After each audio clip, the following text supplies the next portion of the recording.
আসসালামু আলাইকুম। জাতীয় মাছ ইলিশ দিয়ে হবে আজকে সর্ষে ইলিশ। দেখতে থাকুন। আমি ইলিশ মাছে একটু লবণ দিয়ে মেখে রেখেছি, যাতে মাছের ভিতরে লবণটা যায় ভালোভাবে। অনেক সময় মাছ খেতে গেলে দেখা যায় যে মাছের ভিতরে লবণ ঢোকেনি, তখন খাবারটি অতৃপ্ত হয়ে যায়। জন্য আমি সরিষা নিয়েছি, দেখুন খুবই মিহি করে সরিষা ব্লেন্ড করেছি। সর্ষে ইলিশের জন্য এই সরিষাটাকে খুব ভালোভাবে মিহি করতে হয়, পিষে নিতে হয়। যারা পাটায় পিষে নেবেন অথবা ব্লেন্ডারে, খুবই ভালোভাবে পিষতে হবে। হ্যাঁ, সরিষা নিয়েছি দেখুন।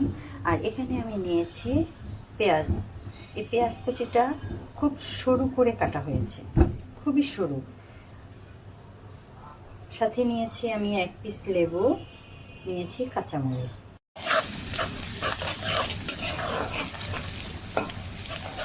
হ্যাঁ, পেঁয়াজগুলোকে আমি বাদামি কালার করছি। তবে সর্ষে ইলিশে তেলের পরিমাণটা একটু বেশি দিতে হয়। একটু বাটা মশলা দিলাম। এখানে বাটা মশলা বলতে আদা, রসুন, পেঁয়াজ আমি একসাথে করি। তবে ইলিশ মাছকে সাধারণত বেশি পেঁয়াজ বা রসুন এগুলো দিতে হয় না। এটি এমনি একটি সুগন্ধি মাছ, এটা নিজের যে একটা ফ্লেভার আছে সেটাতেই সে বেশি পরিচিত। এখানে অতিরিক্ত আদা রসুন দিলে মাছের স্বাদটাই নষ্ট হয়ে যায়।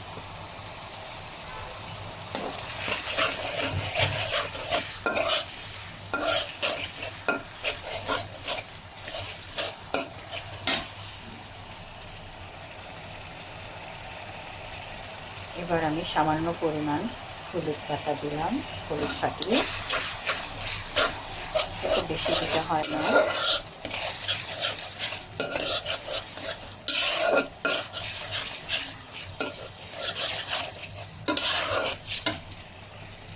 মরিচ পাখি দিলাম।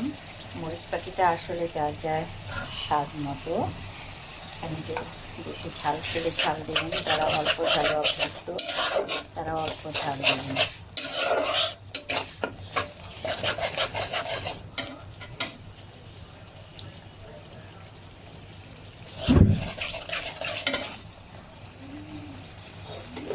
এবার আমি সরিষা বাটাটা দিয়ে দিচ্ছি।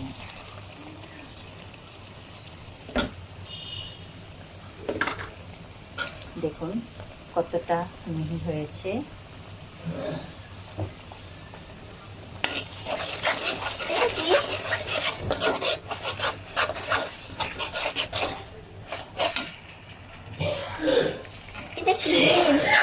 সরষে ইলিশ হচ্ছে।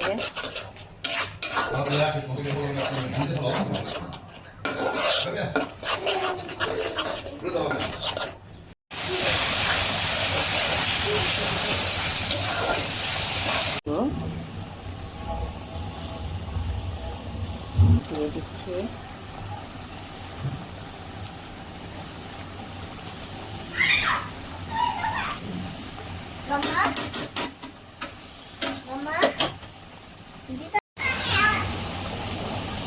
হ্যাঁ, সর্ষে ইলিশ রান্নার সময় একটা জিনিস সবসময় খেয়াল রাখবেন, যে এখানে আমরা গরুর মাংস রান্নার সময় যেমন চটি দিয়ে বা খুরচুন দিয়ে মাংস তরকারিটাকে উল্টে পাল্টে দেওয়ার চেষ্টা করি, এখানে সেটা করেন না। এটা হচ্ছে 2 হাত দিয়ে ধরে হাঁড়িটাকে শুধু ঝুলিয়ে ঝুলিয়ে দেবেন।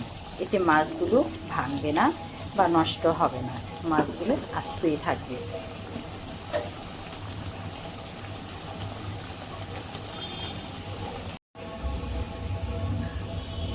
আমি কিছু কাঁচামরিচ দিয়ে দিলাম। এখনো হয়নি, তরকারি হয়ে আসলে উপরে তেল দেখা যাবে।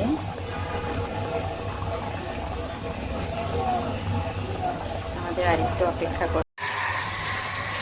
আমার রান্না হয়ে গেছে, দেখুন।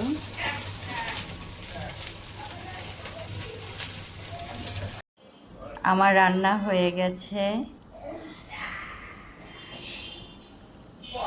দেখুন।